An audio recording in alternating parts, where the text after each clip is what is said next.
Rockin' with dude Pascal, we be going wild. Haitian in the building, so original. Got the haters catching feelings. Get your hands up to the ceiling and keep them held high. Cause St. Louis isn't ready. Forget about it, goodbye. Hold up, we just saying hi. Five somebody, rise up. Weekdays, catch us live. Somebody, let's go. Good morning, everybody, and welcome to the Pascal Show. Hopefully, you guys all doing well. Sorry for the late start, but your man is busy now.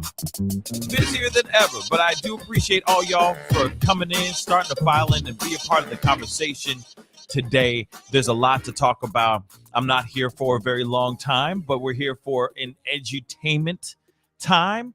Get some information, learn some things, and talk about a few things that are going on in the world right now as we speak. And there's a lot of stuff that's going on. I'm trying to cover as much as I can with the craziness, the crazy times, and the crazy schedule that I have on my lap right now. You know what I mean? That is laid in front of me, and it's fine.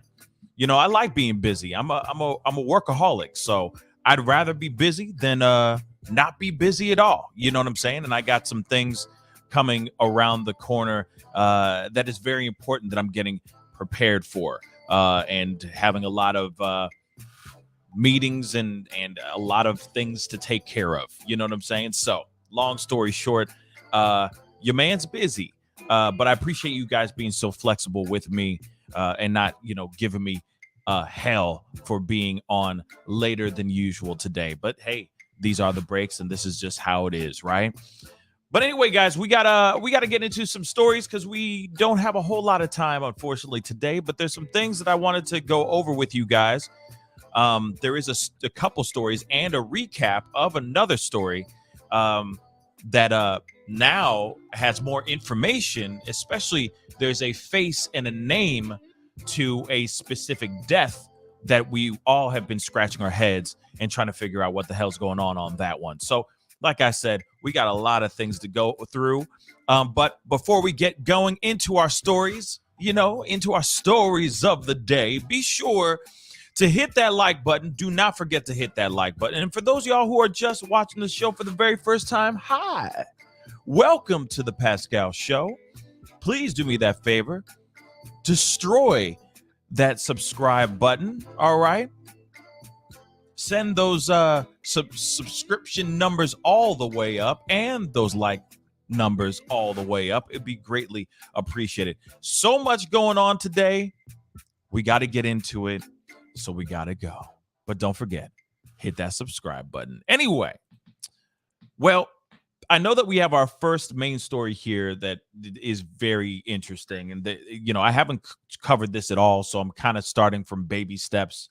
And we're going to go from there. But before we go into that particular story, I wanted to talk about this one about this young girl that was shot and killed during a firefight.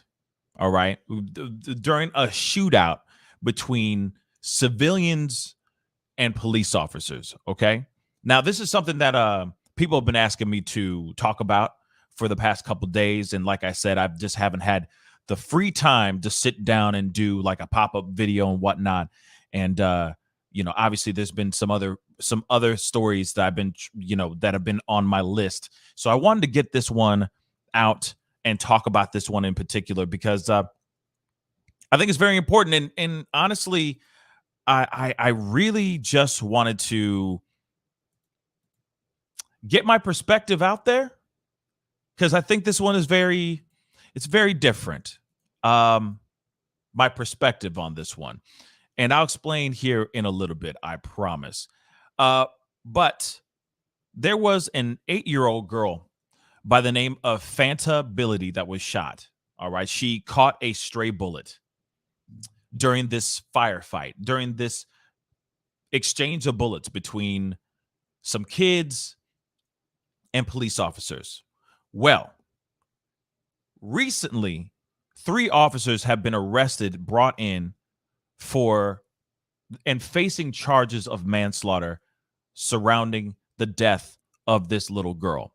Now, I got some news. I got a news clip. I got some articles here and all that. So we're going to get into this. And like I said, we need to hear all this so we can talk, right? So here it is.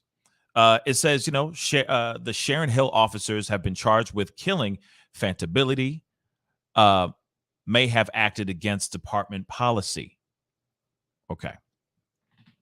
So the 3 Sharon Hill police officers who fired at a car at a high school football game in August, killing an 8-year-old by the name of Fanta Bility, apparently did so in violation of the department's use of force policy, according to documents reviewed by the Inquirer.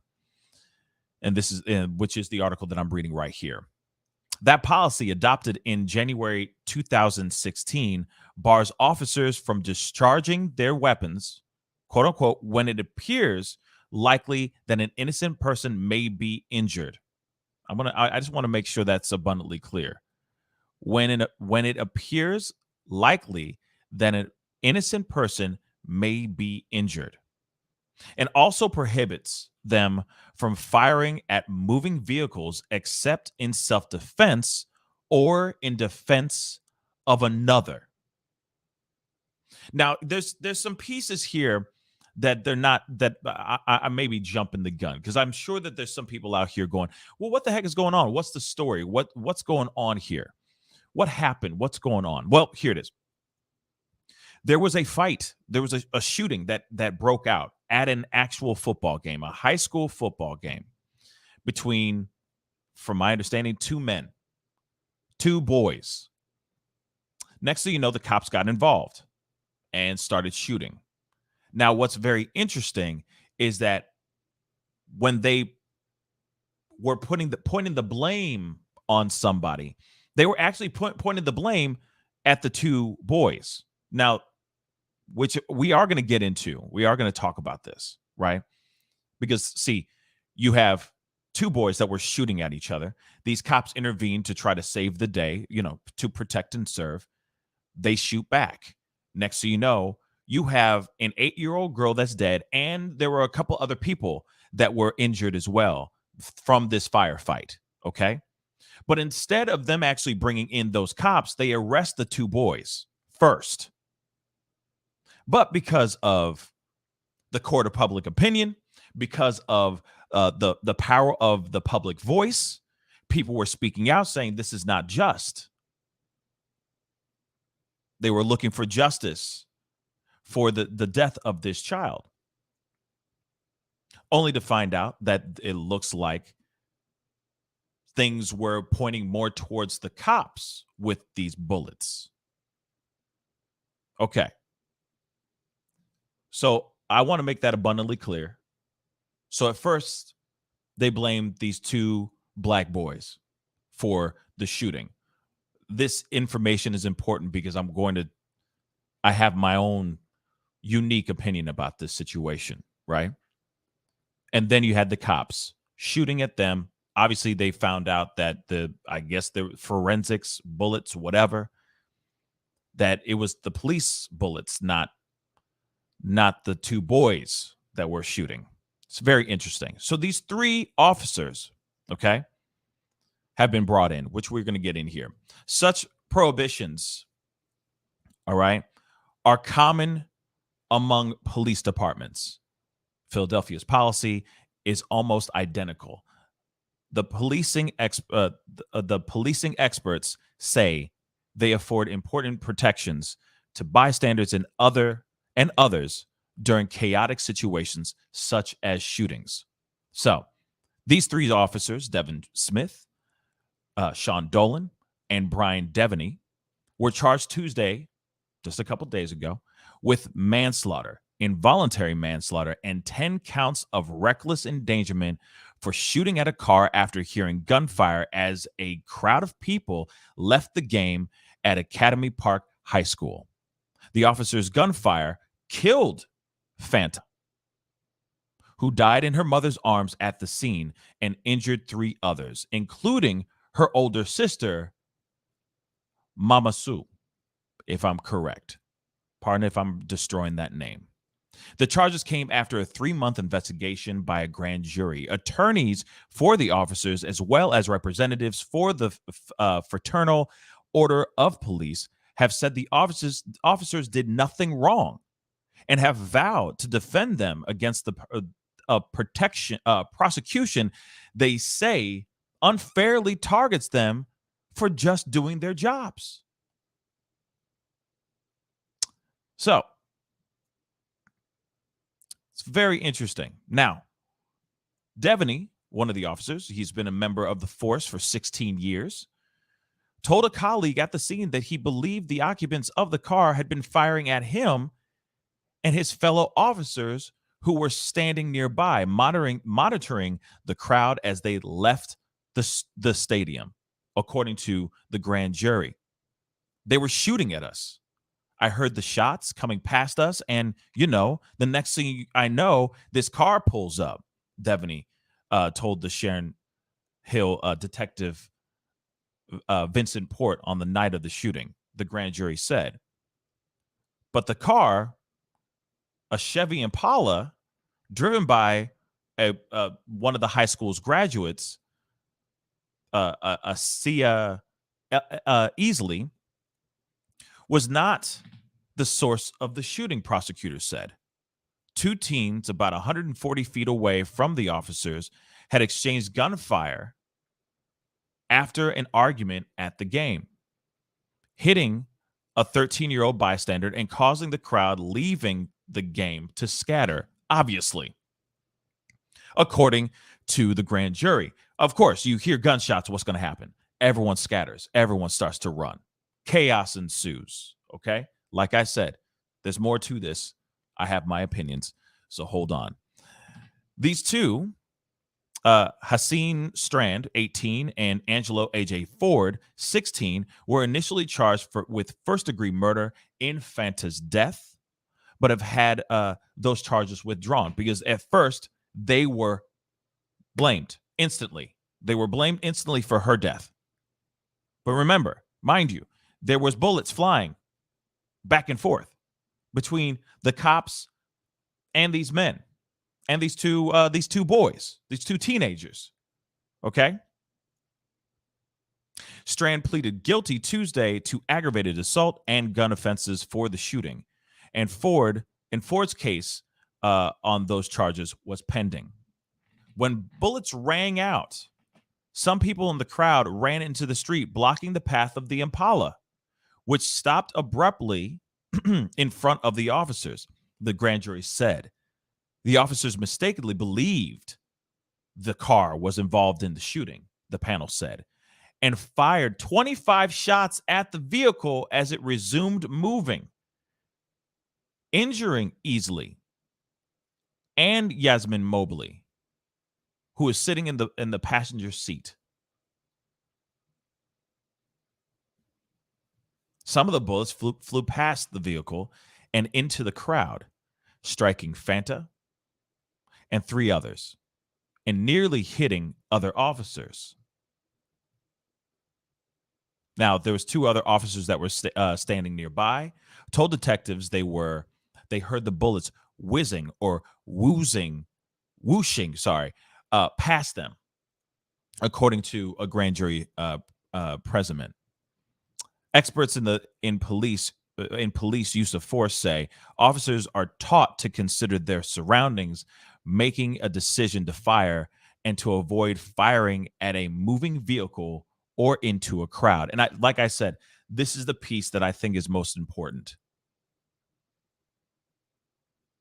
Again, they're taught to consider their surroundings when making a decision to fire and to avoid firing at a moving vehicle or into a crowd.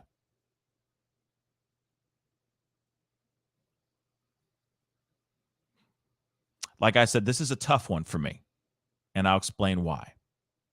All right? Now, a former police officer and criminal justice scholar at the University of South Carolina said officers should always first assess their surroundings before shooting back, especially in a crowded area such as the Academy Park football stadium.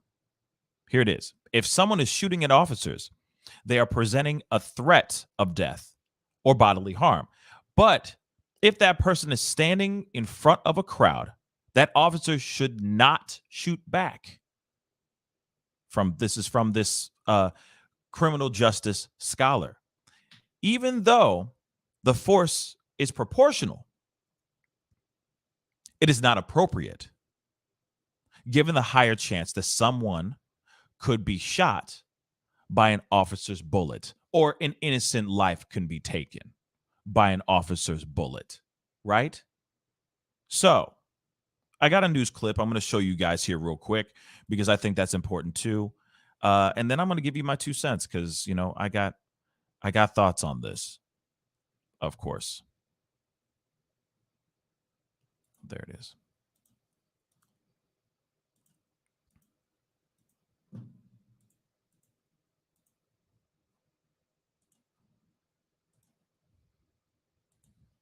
Twist today. Oh, I hate when that happens. Man, do I hate when that happens.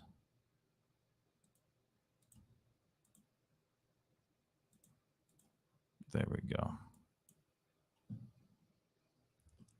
Here we go. In a stunning twist today, 3 suburban Philadelphia police officers were charged in the shooting death last summer of an 8-year-old girl. They fired into a crowd trying to break up a gunfight. We get more now from CBS's Meg Oliver. Nearly 5 months after the shooting of 8-year-old Fanta Bility, 3 Sharon Hill police officers were charged in connection with her death. Today, following a grand jury investigation, officers Devin Smith, Sean Dolan, and Brian Devaney were each charged with voluntary and involuntary manslaughter and 10 counts of reckless endangerment. When did you determine that the fatal bullet was from an officer's gun? We initially determined back in, I think, the September timeframe. We're now sure beyond a reasonable doubt that the officer not only killed Fanta Bility, but they also wounded 3 other young people. The young girl was killed last summer after 2 teens exchanged gunfire at the end of a football game. The 3 responding officers fired 25 rounds, striking 4 people, including young Fanta and her 12-year-old sister. They returned fire at the wrong target, in the wrong direction, and into a group of people. Now, here it is. You just heard it. Shot fires in the wrong direction at the wrong group of people, killing this young girl, injuring many other people. I guess they were confused. And I say this too. I'll say this too. I understand in the heat of the moment when things are crazy, when there's chaos and there's bullets flying and all that. Okay, sure. You think everyone's a suspect, but not everybody's a suspect, right? Not everyone's trying to shoot at you. And I feel like that's what you would do. I mean, I feel like this is what would happen if you're leaning on your training, on the proper amount of training. Now, you know, I've heard other people, you know, talk about this situation. And I know that other commentators and all that. And some people are very much like leaning towards the cops. Right. And there's a lot of people that are just leaning towards justice for Fanta Bility. And I understand that, you know, justice for Fanta, but in no way, shape or form am I trying to throw law enforcement under the bus here. But why would you be shooting in the wrong direction at the wrong group of people? If the gunfire is going on over here, if the firefight is this way, why would you be shooting over this way? That's the part that doesn't make sense to me. And if a car pulls up in front of you, but there's no gun that has been pulled out, windows have not rolled down, no firearm is pointed at you in that car. Why would you direct your guns towards that car and then shoot it 25 times? That part doesn't make any sense. And then shooting in that direction, right? Because of course, this is where the stray bullets, those 25 bullets that they were shooting, that's where it injured 3 other people, including Fanta's sister, and killing Fanta as well. You see what I'm saying? That's the piece that doesn't make sense at all. This is not a scene from Lethal Weapon. You know what I'm saying? This is not a scene from some 90s action flick where you can just shoot into a crowd of people in the middle of Times Square and only the bad guy gets shot and all the innocent people around that bad guy don't get hit. But you're shooting 15 million, you're emptying a whole magazine of bullets at this bad guy in a whole crowd of people. You don't think in real life somebody's going to get hit? Clearly somebody's going to get hit. But this one's interesting because they're shooting this way, but then they avert their focus over to a car.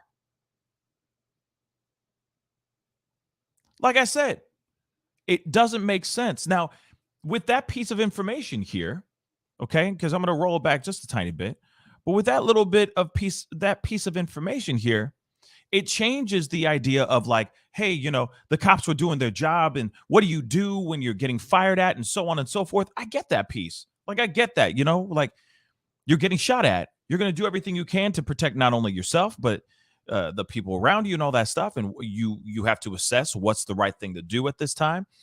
But at the same time, you're not even shooting at the bad guys, if that makes sense. You're not even shooting at the teens that are shooting at you. You're shooting in another direction. And that doesn't work for me. It doesn't. If this was a different scenario, then I'd be like, well, can it, why are they three only getting charged for this, right? Why are these cops getting charged for this? Why aren't the two getting charged? But they are getting charged. Those two teenagers, they are facing trial. One of them has been charged with multiple hits. You see what I'm saying? Multiple charges. And the other one's about to see the same thing here soon. His trial is pending, right? So it does make sense that these three officers, in my personal opinion, that these three officers are looking down the barrel of manslaughter, involuntary manslaughter, and the sort. Once you hear the information, it kind of changes a little bit. Kind of changes. Rounds, striking 4 people, including young Fanta and her 12-year-old sister. They returned fire at the wrong target, in the wrong direction, and into a group of people.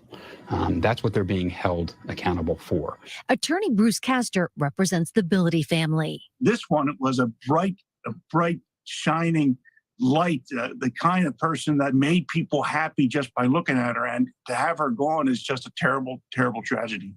Initially, the 2 teens who opened fire at each other were the only ones charged in her death. See, like I said, in the very beginning, they put all the blame on these 2 black teens. That's it.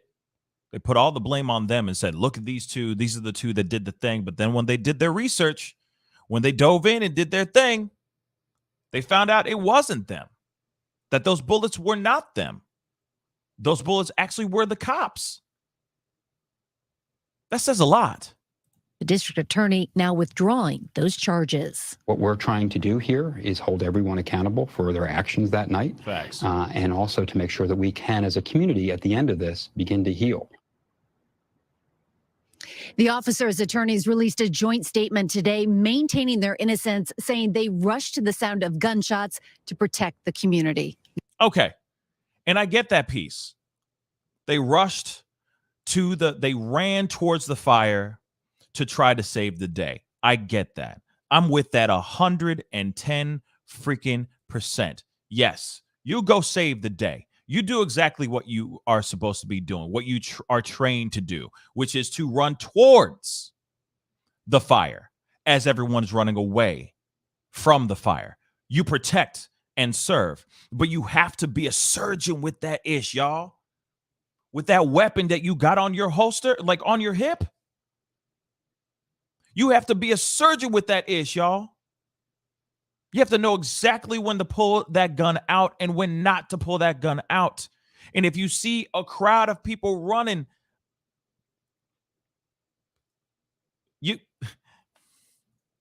and there's bullets flying, you have to be careful with where you shoot your gun. Then also at the same time, it can't only be oh, there's chaos, chaos, chaos, and a car pulls up and you're like, ah, shoot it.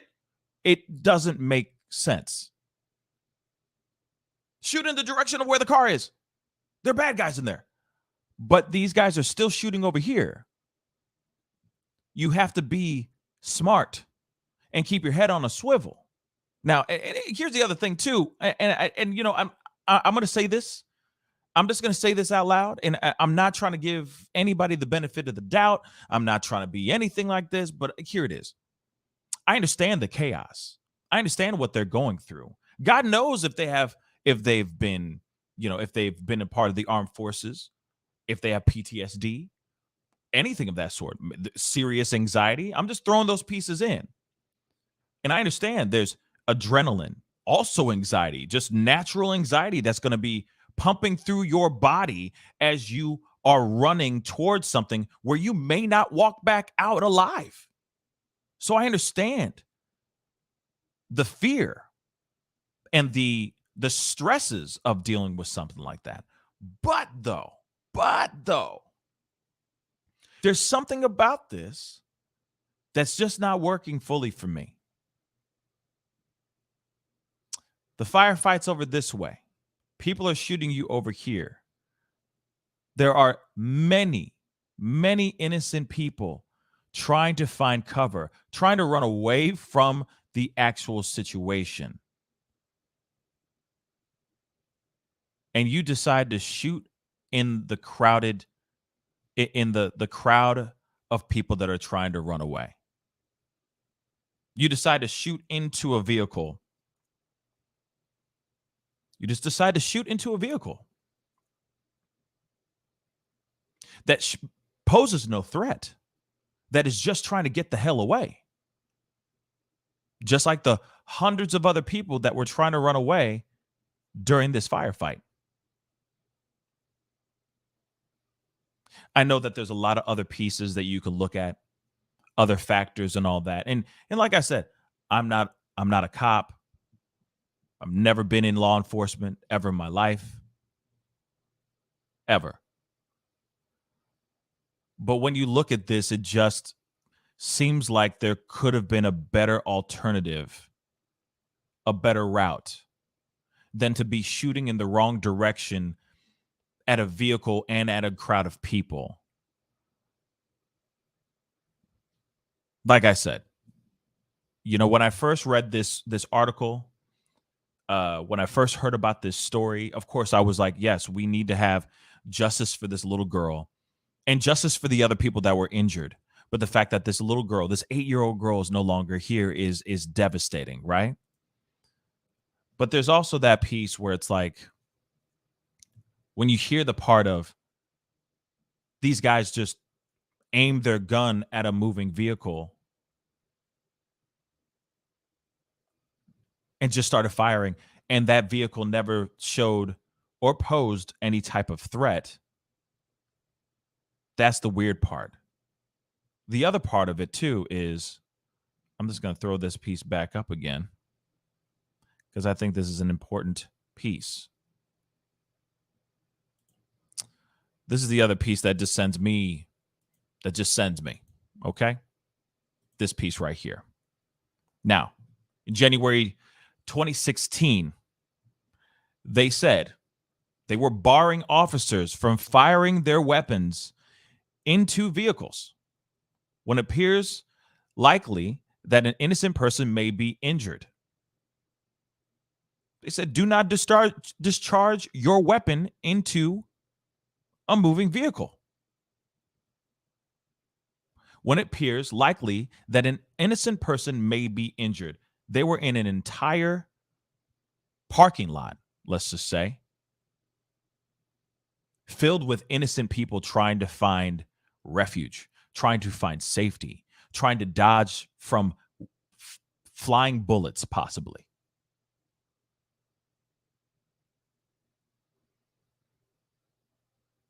Crazy.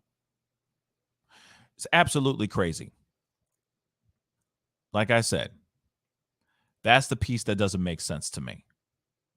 Like I said, the policy, again, January 2016, bars officers from discharging their weapons when it appears likely that an innocent person may be injured, and also prohibits them from firing at moving vehicles except in self-defense or in defense of another. Now, when this car drove up, did it show?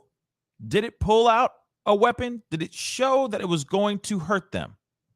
I think not. I think they got scared. They got rattled. They thought everybody's the enemy then, and they just started shooting. They averted their attention one way, and they started shooting in a completely different direction, killing and harming other people. Killing a young girl by the name of Fanta Bility. So I think what they did at first, they instantly blamed those two teens. But then the public started to speak. People started to talk and said, no, this is not just on them. This is also on those cops as well. They were about to bury those two men, those two teens, and let those three cops just walk and keep doing what they were doing. But no, because the public actually spoke out, those three officers have been arrested and now are being charged for being a part of something that they shouldn't have, being a part of something that I think that they shouldn't have been a part of as far as the shooting goes. But like I said, I'm just a civilian. I've never been a part of the armed forces. I've never been a part of law enforcement, but I do feel like in my heart of hearts, what is right and what is wrong. And I know that there's facts and there's hard facts, but we looked at the hard facts. You don't shoot into a moving vehicle if it does not pose any threat of any type. So I commend the public for actually standing up and saying no. For once in a very blue moon. I mean, it's starting to come out more that the public is actually getting their voice heard, right? And this is just one example of that. So I hope that they try these men and they find justice for this little girl. And I hope that they use this as a teachable moment for their law enforcement, for their future police officers that are coming fresh out of the academy, right? And also for the old heads that have been there for 16 plus years that suddenly forgot about policies and what you can and cannot do, right? Not everything is an action flick. Not everything needs to be an action flick. Because the action flicks are fantasies. They're not reality. But anyway, moving on to the next story. Now, this one is a very interesting story. Okay, I am still working my way through this particular one because this one's kind of thick. All right, this story is kind of thick, and it seems to be growing. And you know, it's a trial that's going on right now. Chandler-Halderson is in trial right now for the murder of his parents. He dismembered his parents. It is just some wild stuff, y'all. Okay. So I figured, you know, for those of y'all who don't know anything about said story, I figured, you know what? I think we should talk about it and hear a little bit about this full story about this Chandler individual. And it's crazy, y'all. Hold up. Be sure to hit that like button down below. Send those likes past 100 likes. That would really mean a lot.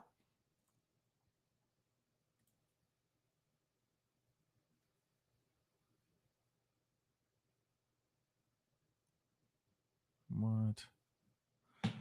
See, this is what I hate more than anything in the world.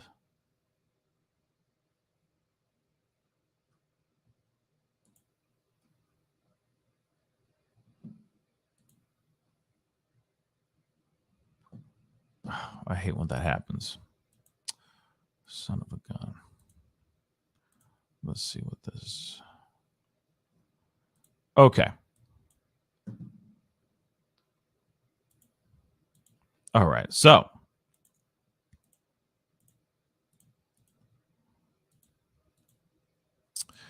this is an old article, just so you know. Okay. This is old. All right. But it does tell a little bit about this Chandler Halderson guy. And somebody asked me to cover this. So I was like, okay, you know what? I'll briefly tap on it because there's a long trial. There's been a lot of coverage of this trial on multitudes of other channels. Check out Grizzly Crime if you get time, because she's been doing an incredible job covering the entire trial and pulling out evidence and all that stuff. And she's broken it down like crazy. But so here's the thing. This guy right here, Chandler, did some really bad things. Okay. Shot, killed, and murdered his parents, dismembered them. Yeah, he kind of seems like he was a bona fide serial liar. Okay. Just a dude who just lied a lot.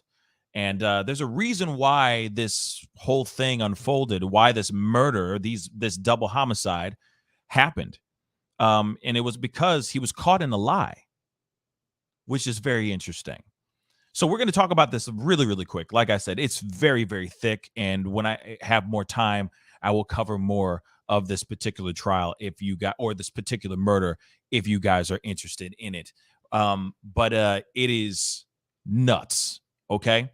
So 23-year-old Wisconsin man charged with killing and dismembering his parents committed the crimes after his lies unraveled about having a job, going to school, and having a better job waiting for him in Florida, prosecutors said on Tuesday. Now, here's the thing. Like I said, this is an old article, so bear with me because I'm just trying to give you guys the foundation of this story. Okay. Now, just so everyone knows, this is a guy that, I mean, from what they say, this is a guy that came from a great family. Parents were still madly in love after decades of being together. He had a wonderful family. And this guy was going to a decent school, was apparently had a dope ass job, was going to be working and also was basically on the track to work along with Elon Musk and Tesla. Okay, those pieces of information are very important here. Okay, so this is like a dude that was like, really smart. Like he was on the fast track to some serious success, right? Okay, I think that's important for you guys to hear those pieces of information. Okay, so Chandler shot his father in the back on July 1st, shortly after his father discovered his deceit, and then killed his mother when she returned home a few hours later. And this is what the district attorney, William Brown, said in his opening statement in the Halderson's trial. Excuse me. Halderson's attorney, Doral, interesting last name, countered that her client was just a normal kid who liked to play video games and did not kill his parents, the Wisconsin State Journal reported. They simply don't know what happened, Doral said of the prosecutors. Now, Chandler is charged with first-degree intentional homicide, manipulating and hiding a corpse, and giving false information to authorities in the deaths of Bart Halderson, 50, and Krista Halderson, 53. Halderson, or Chandler, reported his parents missing on July 7th, 6 days later, telling investigators that they never returned home to Dane County from a 4th of July weekend trip to their cabin in northern Wisconsin. Bart, the father, his remains were found in rural Dane County the day after July 8th. That same day, Chandler was arrested. Authorities said he was shot once before his body was dismembered. 6 days later, investigators found Krista Halderson's remains along the Wisconsin River in Sauk County, according to the complaint. Brown said Halderson presented himself to the world as a soon-to-be graduate of a renewable resources engineering program at Madison Area Technical College, which is MATC, just so you know, with a job at American Family Insurance and a better one waiting for him at Elon Musk's SpaceX. I forgot to say that. My bad. Not Tesla, but SpaceX. Okay. So he said he's doing this renewable resources engineering program at MATC. He got a job at American Family Insurance right now, and he's got a better one on right around the corner with Elon Musk. Talking about SpaceX. Okay. So Chandler fabricated dozens, if not hundreds of emails between himself and MATC and American Family to back his story. Do you realize this is before his parents died? He put all this time fabricating these emails between his the technical college, American Family Insurance, just so he has proof. Just so he has proof. This dude crazy. Okay? This is somebody who's off to me. But the father was starting to ask questions about why he never seemed to have any monies. If you have a great job and you're killing it and you're going to school and you're on the fast track to something really dope with Elon Musk and you are asking pops for a couple bucks for gas or for some beer money, that's a big giveaway, don't you think? That's a big giveaway. But this dude, like I said, fabricated dozens, if not hundreds of emails between his college, between him and his college and American Family Insurance, just to back his story up. So homeboy didn't even have a job. Homeboy didn't have a job. And he was saying, oh, I got this great job over here. I'm on the up and up, this, that. I'm in the fast track to do this, this, and this. Soon I'm going to be the next president of these United States. Okay. All of it was a lie. The prosecutor said the father, Bart, was shot after a conversation with an MATC official who uncovered his son's lies. Doral urged the defense attorney, or Chandler's attorney, Doral, urged jurors to presume her client is innocent and put aside their emotions when viewing disturbing evidence and to rely on logic. Yeah. It is not a juror's job to be a story collaborator, she said. Look for what's missing, she said. Look for alternate explanations. No, sounds like he just killed his parents and tried to cover all this ish up, including lying like a mug about all this stuff that he was involved in when he really wasn't involved in any of that ish to begin with. Okay? That's what it seems like. Sorry. When you get that evidence in front of you, what do you do? And there's interesting interrogation videos of him actually being questioned, right? And it's just how he's responding, what he's saying and all that. He is constantly going back and changing his narrative, changing his story. It's the signs of a liar. It's the sign of a person who murdered someone. Signs of a guilty human being. That's just my own personal opinion. Of course, 18 jurors, only 12 will be tasked for reaching a verdict. And of course, 6 alternates are chosen at random and dismissed once the closing arguments are over. The trial is expected to last 3 to 4 weeks. So, and there's much more to this story than what I just told you guys. But this is a man that literally said, I want to impress my parents. So he would do everything he could to lie, fabricate emails, so that his tracks are covered, do as much as he could to make those things happen. But then, and that's the thing, I always wondered, how did the father get the information from MATC unless he went out of his way to call him and say, hey, is my son really on the fast track to this, this, and this? Or actually, is my son actually here matriculating at your school? I mean, you never know. And of course, apparently what happened is that once he found out, the father found out the truth, young Chandler lost his mind. Young Chandler lost it and shot his father in the back, then cut him up. Same thing happened with his same thing happened with his mother.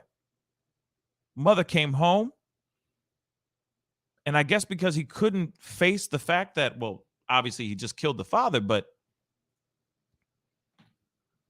couldn't face the fact that he just got caught in his lie. And it's a big lie. That's a really, really big lie, y'all. I mean, it's a bunch of them smashed into one. So it's gigantic, right? It's colossal. He decides to kill his own mother, then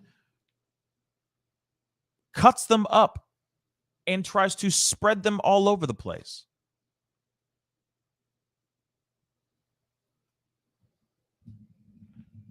And I get it. It's the you have that concern, right?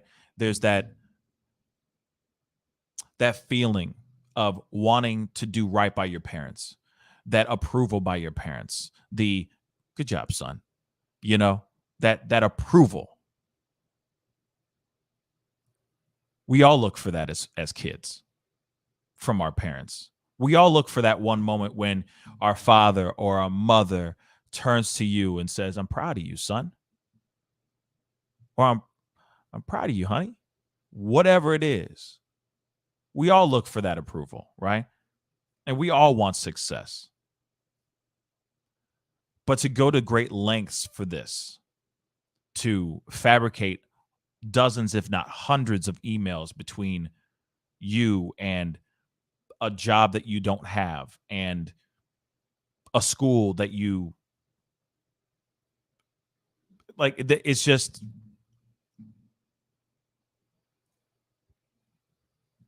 it's insane. It's insane. Now, I don't know all the details of like what went down. I'm seeing something here from Kobali Alivno. Sorry.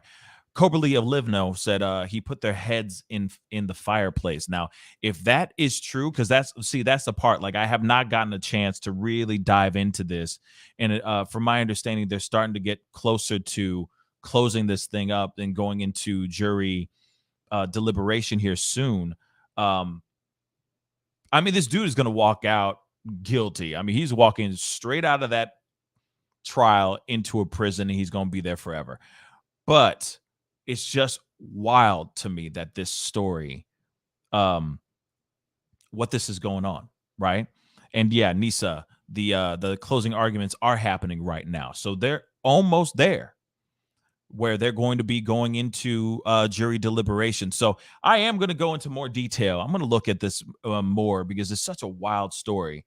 And I just want to get, I just think these true crime type of stories are just very fascinating to me. And this one, the fact that this one is a real story, not like this is an episode of Dexter or something like that. It's just crazy that people will go out of their way, especially the people that brought you into this world, raised you, that you suddenly just go, no, I'm going to take your life now, Dad. Thanks. I just, it's so crazy.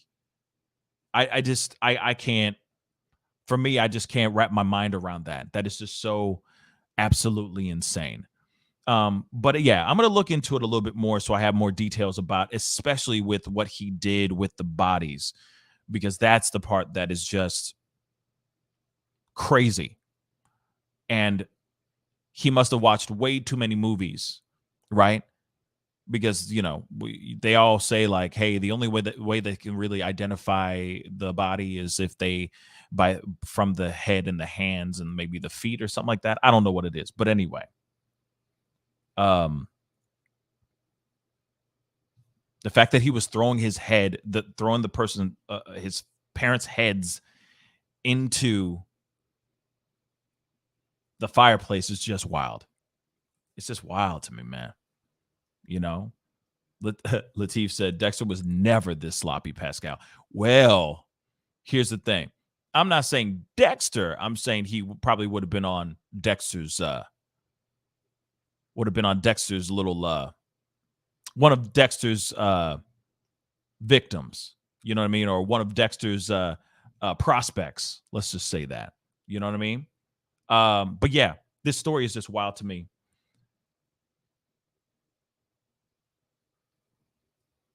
And yeah, I'm gonna look into it a little bit more. But I just wanted to give you guys kind of a brief break foundation of it, like of what actually is happening.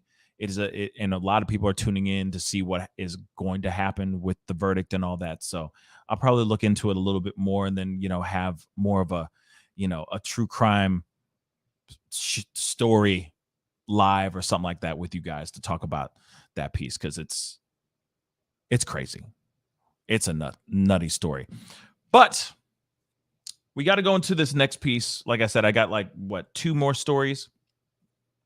One of them I covered before, but now we're getting more information about this one that I found that I was kind of like, well, we need to, still find justice for this young woman as well. And this one is also a very interesting one.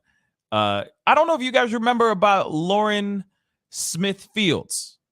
Well, Lauren Smith Fields was in her home, in her apartment, and out of nowhere, she was found dead in her apartment by the person who called the cops was a Bumble date. Okay. Now, if you remember this, they found her. There's more information now, but they found her in her apartment dead. In a pool of her own blood, dead.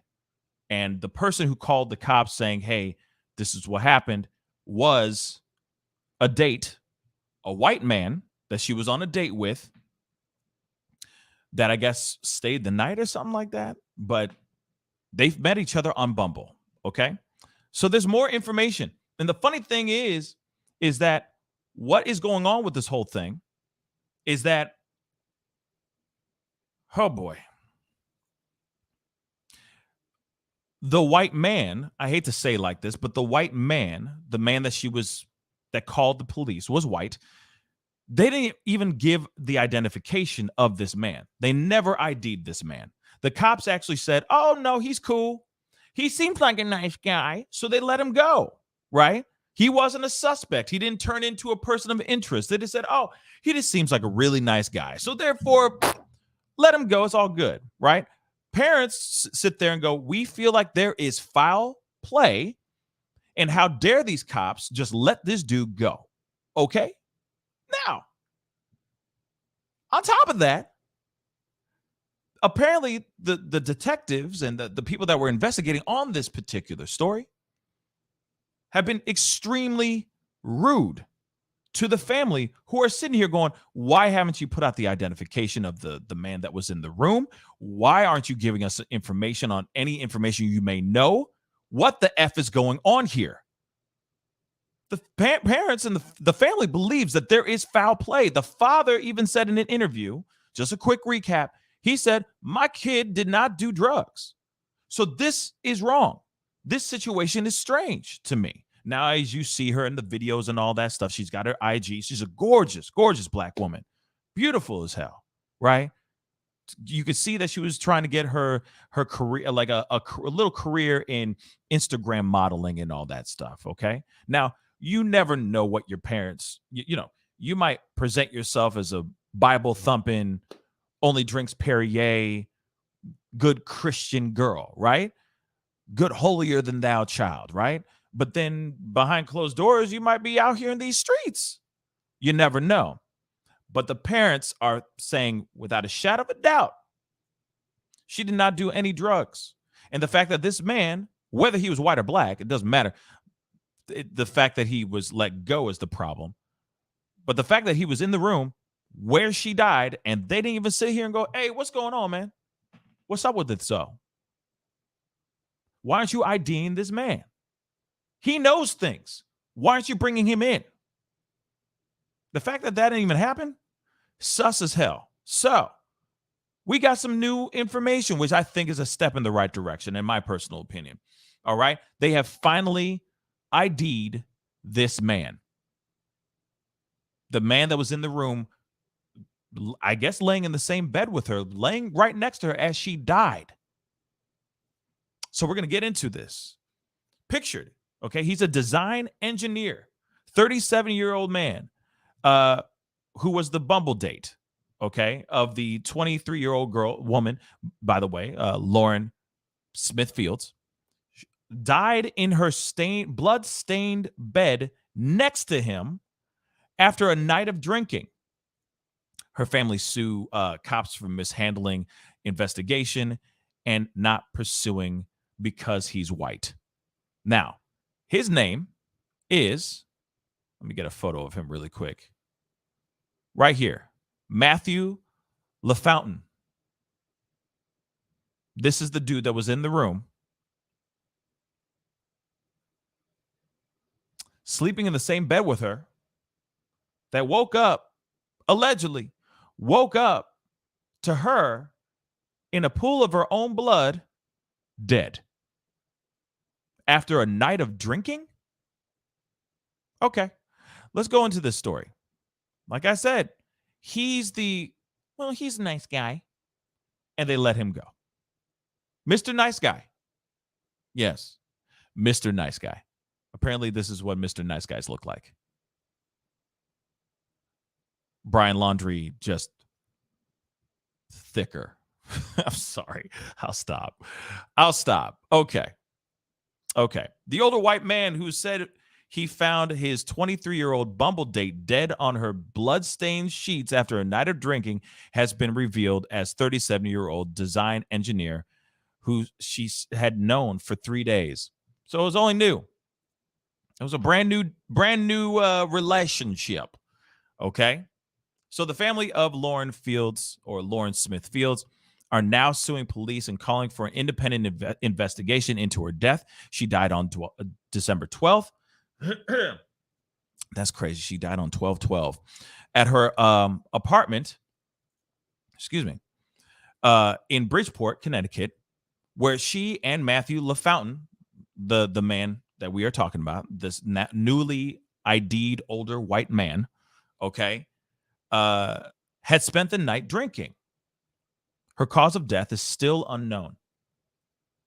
So LaFountain works as a design engineer at Connecticut-based Times Microwave System, a company that manufactures cables for the military, aerospace, and telecommunication companies. Excuse me, I got something in my throat. He has not been named by the police as a suspect in relation to Smithfield's death. Multiple attempts by the Daily Mail, which is the article I'm reading right now, to reach out to LaFountain were successful. Yeah, he's probably laying low and going, hey, I don't want nothing to say. I have nothing to say. I don't want anything to do with this. I just woke up. This girl is dead. I don't know what to do. Allegedly, okay? But the cause of death has still not been known. That's the part that doesn't make any sense to me. And by the way, this article was put out yesterday. Okay? So, and I reported about this last week or the week before or something like that. about this particular situation, and they still don't know the cause of her death? Bruh, come on. So, Lauren, a student at Norwalk Community College, and LaFountain were hanging out and drinking the night before she died, according to a police report obtained by the Daily Mail. LaFountain claims that at one point during the evening, she became ill and threw up in the bathroom before the two continued drinking tequila mixed drinks. So she was on a puking rally? So hold up. I'm still processing that. So he says, Matt claims that at one point of their date, she got up, went into the bathroom, threw up, came back, and continued drinking.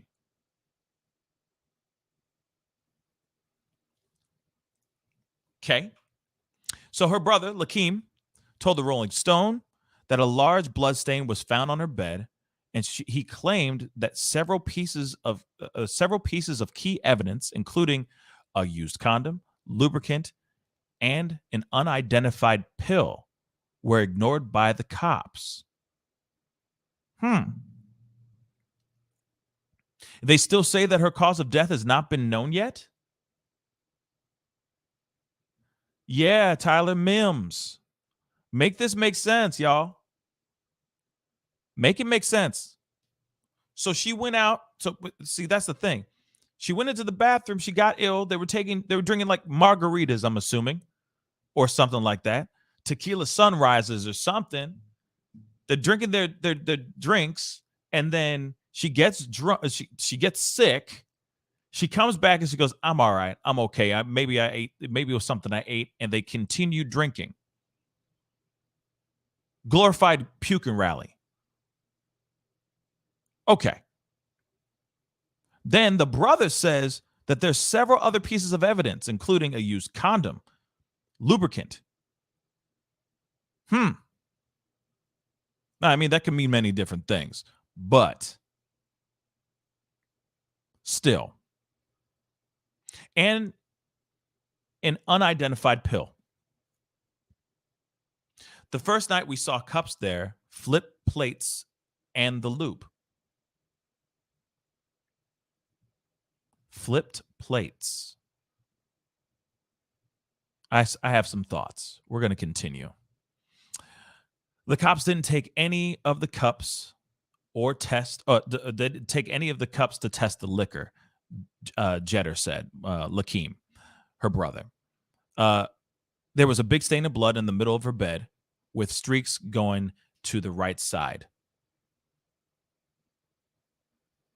So Lauren's family is now suing Bridgeport police after becoming frustrated with how they've been handling the case. So, alleging the detective in charge of her case told him to stop contacting him. Is that what a detective does? I'm telling you, is that what a detective does? When you got a whole bunch of people out here,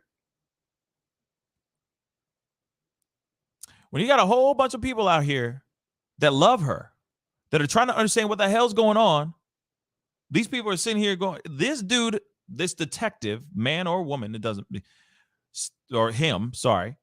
This detective has the audacity to sit here and go, leave me alone. Stop contacting me. But this is your case. And this family cares for their daughter or their loved one. And they want to know what the hell's going on. Why would a detective, let me say that again, why would a detective say, leave me alone on a case that's so huge to this family?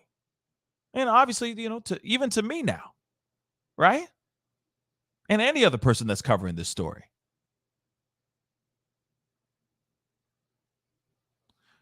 Okay, so I'm going to go back a little bit, okay?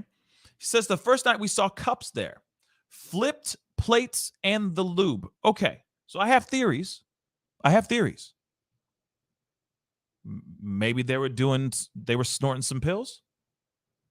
Maybe it was a flipped plate to do lines off of. Maybe it was just straight cocaine. Then also on the top of that, it's like, what's up with the lube though? And I said, okay, I get it. There could be other things going on. You know what I'm saying? They're getting a little bit more freaky deaky, which is the reason why that there's lube. But then at the same time, there's that other question of, could there be forced activity that happened, right? Then they say that there's blood streaks. There's blood in the middle of the bed. Then on top of that, streaks going on to the right side. Now, I wonder where the streaks were going, though. Like if the streaks are going back into the middle of the bed, or if the streaks are going into the outside, towards the outside of the bed. Lateef, nah, I ain't saying that. Nah, hold up. I'm just saying, some people, you never know what people are into on the, out there behind closed doors and stuff.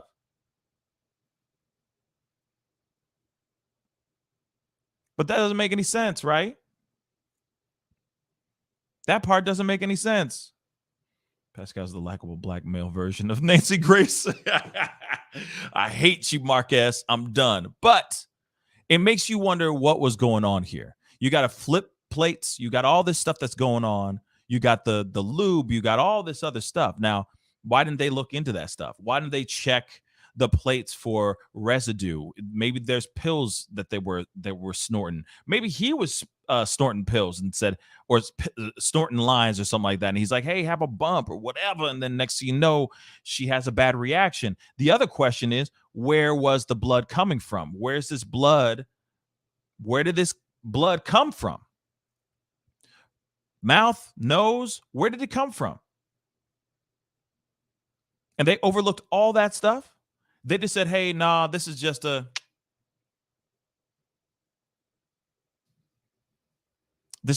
blah. Like, oh, it's just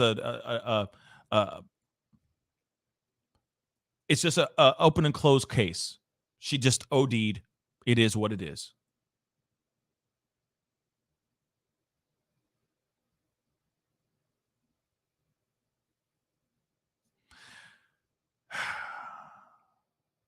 I don't know. To me, I see some of y'all saying like, burn him, he's guilty, all that stuff. There was something that was going on. Obviously, there was some sort of foul play that was going on with this thing. I'm just going to be real. I'm just going to be real. And there she is. Beautiful girl.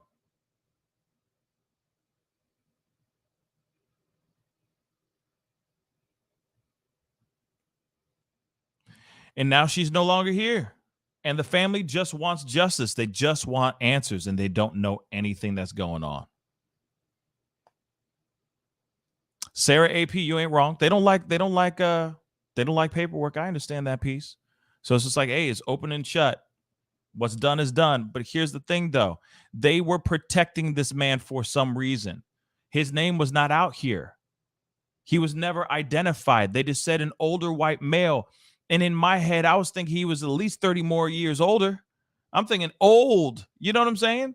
He only 37. Yeah, he is older than her, but he ain't old. You see what I'm saying? He 37. You know what I'm saying? So seeing this, I'm going, okay.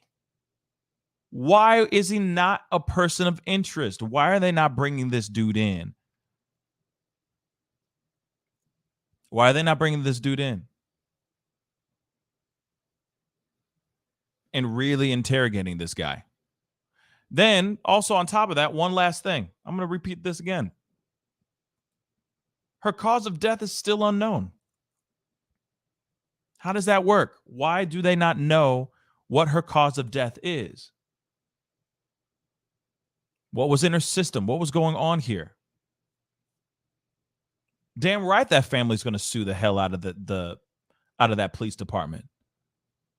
Hell yeah.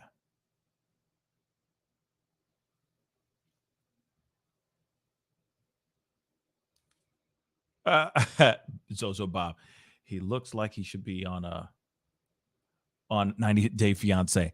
I'm done. Facts. I don't know why, but it makes me think The Greatest Race or something like that. You know, that that reality show. You know what I mean? But anyway, this is what we have so far. So now he has been identified. Finally, dude has been identified.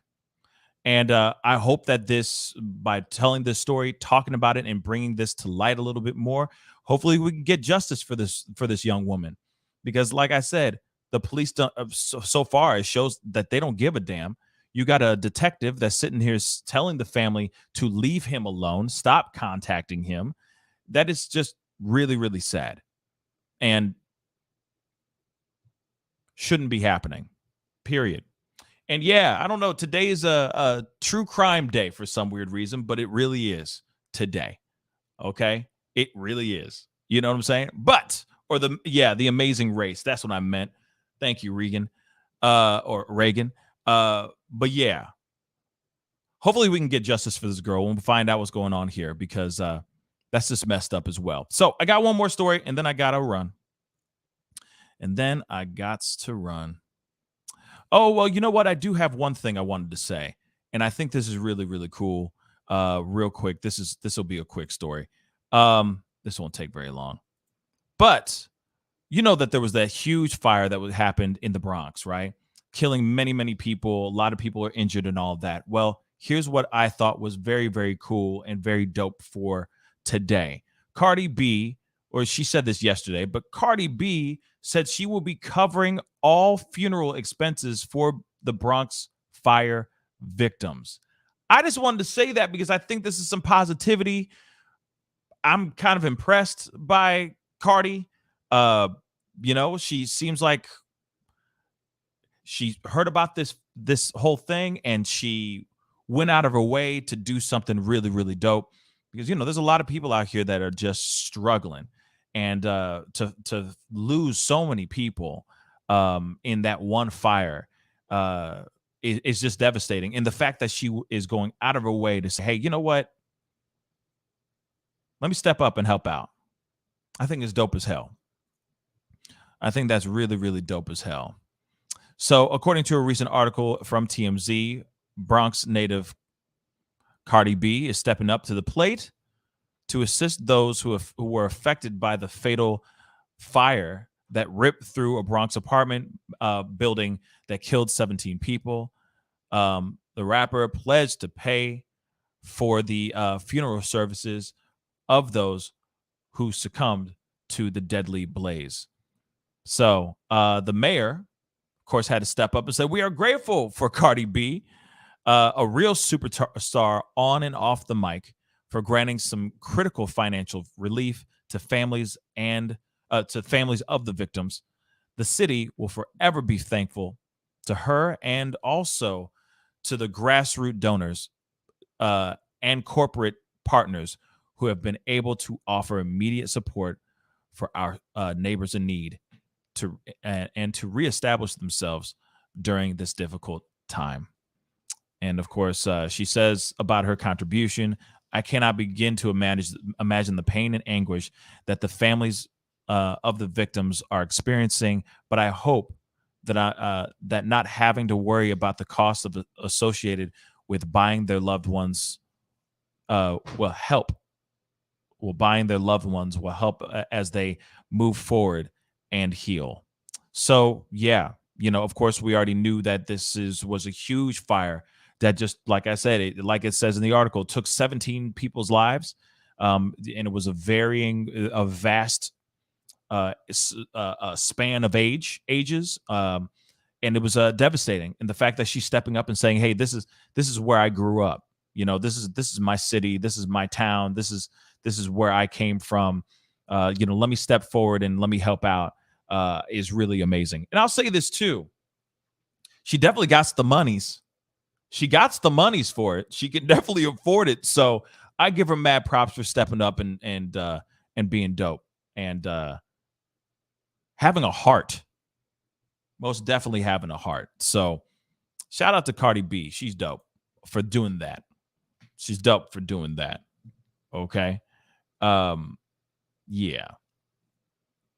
But okay, we got to go into this last story. Yeah, it's a true crime story day for some weird reason, but there's a lot of crazy stories out here.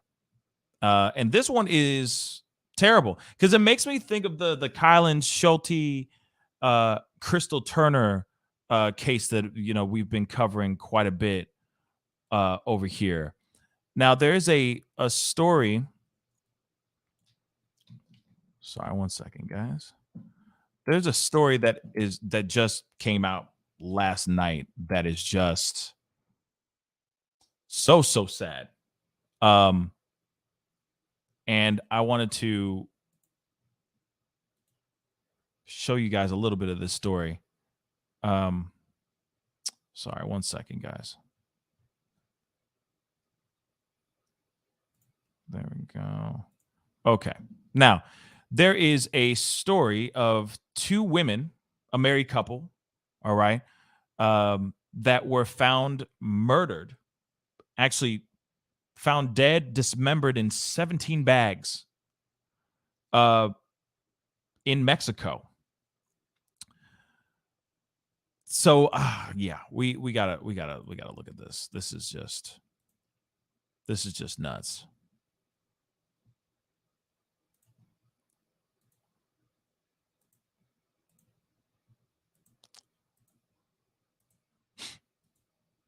Okay. And these women are from Texas. Two Texas women, a gay couple, were murdered, found dismembered in 17 bags, 17 trash bags. This one is just absolutely nuts. This happened in Mexico, and it's still obviously an ongoing investigation, ongoing story. I just figured we should talk about it. Let's take a look. Order now. The two women who were killed and found dismembered in Juarez on Sunday were from El Paso.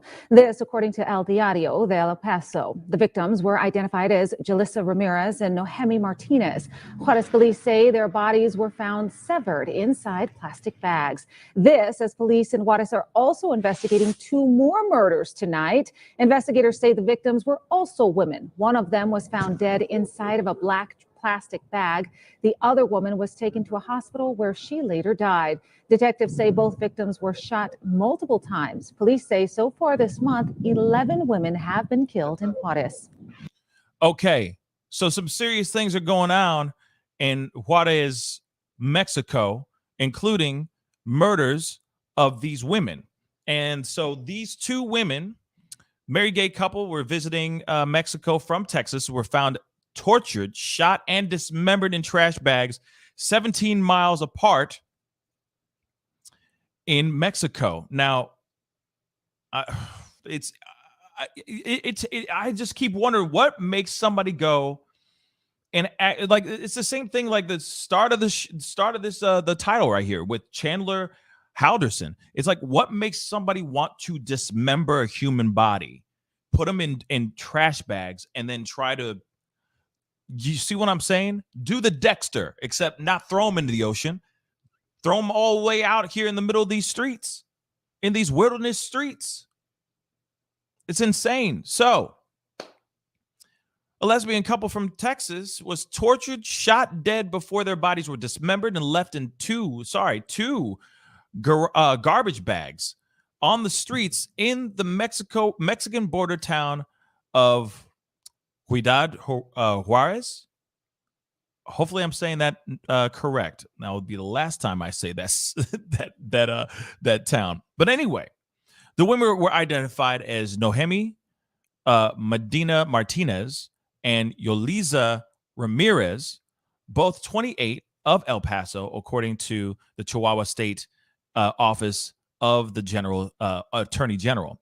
The bags containing their bodies were found about 17 miles apart from each other on a stretch of Juarez El Porvenir Road. Hopefully I'm saying that right. Sunday morning.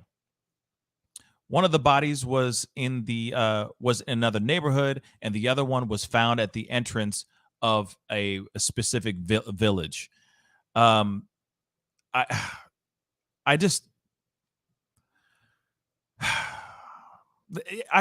still just can't believe it that these are the two right here. Right here. So Yoliza Ramirez is the one on the left, And then we have Noemi Medina Martinez that's on the right. They were married. They were in town allegedly visiting some friends or visiting family. And the two were last seen on Saturday. And it's unclear how long they had been in Mexico. The two were Mexican citizens but lived in Texas. The Chihuahua Committee for Sexual Diversity Director Karen Arvizo confirmed with the article that I'm reading right now, Daily Mail, that the couple were mothers of 3 children. They were married in 2021. Also, this director fears that the murders of Medina Martinez and Ramirez could go unsolved like many other hate crime incidences across Mexico's LGBT community in the past. She says the concern is that the authorities will absolutely do nothing. We feel like we are treated like second-class citizens and that we really don't matter.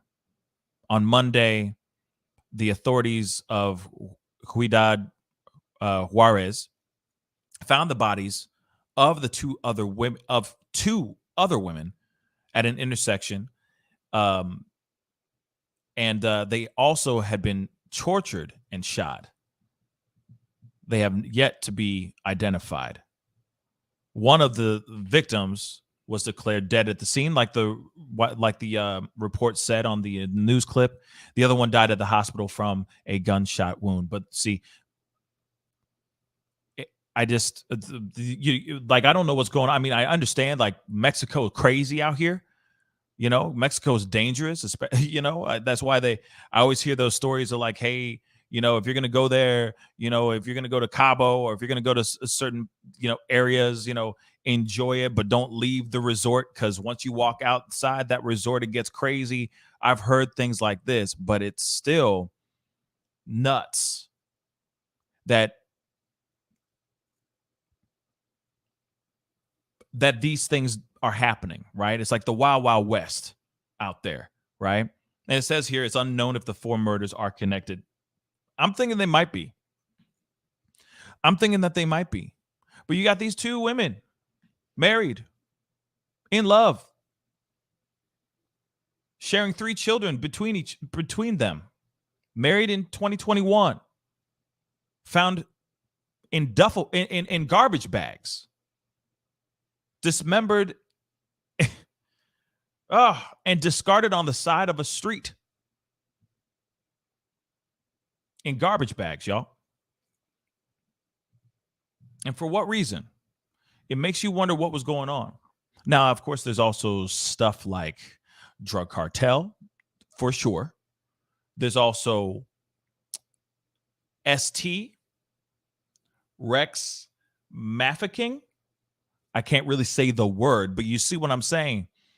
Maybe there was something that was going on that they were trying to have happen, didn't work. A lot of women and young kids do end up just disappearing out of nowhere, right? And get sold on, in the black market type of thing, for lack of a better term. So maybe they just thought, no, this doesn't, I don't know. I mean, I obviously I'm speculating, right? But it is crazy to think that somebody out here is willing to cut somebody up, put them in a garbage bag, and then discard them in an intersection of a town, or throw them on the side of a street. It's nuts. But right now they're still trying to investigate and see what the hell's going on. And this is 2 lovers that are no longer here. Possibly all because of who they love. Could be a hate crime. We don't know. It could have been something completely different. God knows. You just never, ever know. Oh boy. It's been a thick, heavy day already with this stuff. But I appreciate all y'all for being on, chopping it up with me, talking about all this stuff. Hopefully we get some justice for some of these people, you know, some of these victims that have been... There's a lot of unsolved situations right now. It's absolutely nutty. But anyway, guys. And yeah, Lateef, it could be drugs and money. It could be. It could very well be that. I mean, hold up. Let's entertain that idea. I mean, you never know. It could have been like, it could be one or the other. Was like, hey, I got a friend with some connects down there. We can maybe pick up some stuff and then we can move that weight, so on and so forth. They go down there, things go awry, and next thing you know, they're in garbage bags. That could be it too. That could really be it too. Or they had a debt to pay and they just didn't have the money to pay it. You never, ever know, right? But still, hopefully we can get down to the facts and find out what's really going on, because they said they found 2 other women killed almost in the same way. But anyway, we'll see. We'll see. But anyway, guys, I do appreciate all y'all for being on. Thank you guys so much. Yes, today was a little bit of a true crime day, but sometimes you just got to talk about a little murder. I don't know. But anyway, be sure to hit that like button down below, guys. I'd really appreciate it. Thank you so much for being on. Don't forget to hit that subscribe button. And if there's anything popping off later on this evening, you know for a fact I'll be on here to annoy all y'all asses, okay? So hit that subscribe button, and I'll be talking to you guys very, very, very, very soon, all right? Be good to yourselves. Be good to one another, and I will see you guys very, very soon. This is The Pascal Show. Bye.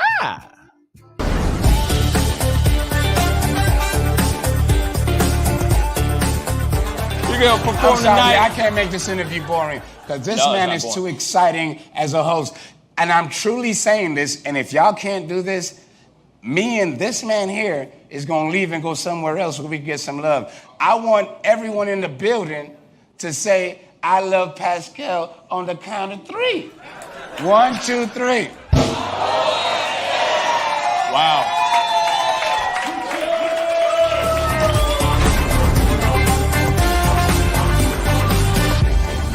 Homeowners and property managers, if you're looking for effective and humane ways to remove wild animals and deal with the damage that they have caused, we have good news for you. Introducing Wildlife Command Center.